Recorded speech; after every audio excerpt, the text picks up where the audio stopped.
হ্যাঁ, মানে তোর বাবা মারা গেছে না, তোর তুই এমনি সাহায্যাইছ চান্দা তুলত সাদ্দুর লেগিয়া? তুই হিন্দু না মুসলিম? হ্যাঁ, যেটা থাকতে বাবার মারলিস?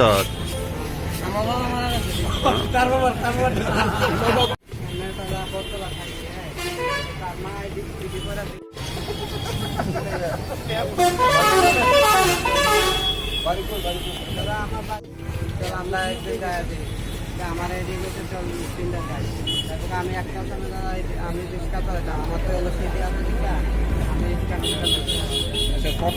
ফ্রড করতে লাগে এদিকে আছে।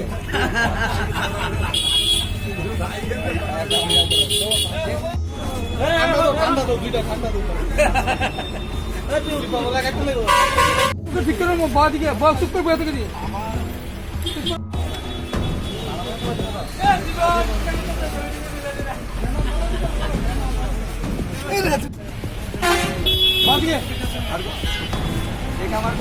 তোর নাম কি? তোর নাম তুই মুসলমান না রে?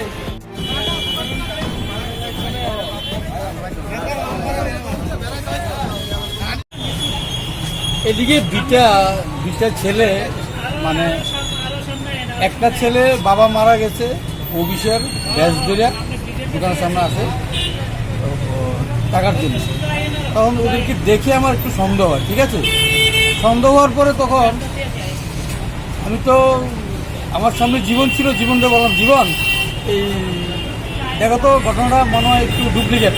তখন জীবন সঙ্গে সঙ্গে ওদেরকে চার্জ করার পরে ঠিকই মানে ওরা ডুপ্লিকেট, ওদের বাবা মারা যায়নি, ওরা মানে একটা ব্যাস ধরে এসেছে। তারপরে যে সেটা আমরা যাতে বিগত দিনে যাতে এরকমভাবে যাতে আর কেউ না আসে, আর তার জন্য আমরা ওদেরকে থানা দিয়ে দিয়েছি। আর ওদের জন্য অনেক সময় দেখা যায় যে আমরা যারা অরিজিনালি মা বাবা মারা যায় আসে, মানে তাদের জন্য অরিজিনাল যারা মারা যায় তারাও বঞ্চিত হয়, কিন্তু এরকম যাতে না হয় তার জন্য আমরা। মানে বাবা জীবিত থাকা সত্ত্বেও বেশ ধরে চাঁদা তুলতে আইছে না? হ্যাঁ, কোন জায়গাতে আইছে? এটা বিশালগড় বিচ্ছমণি।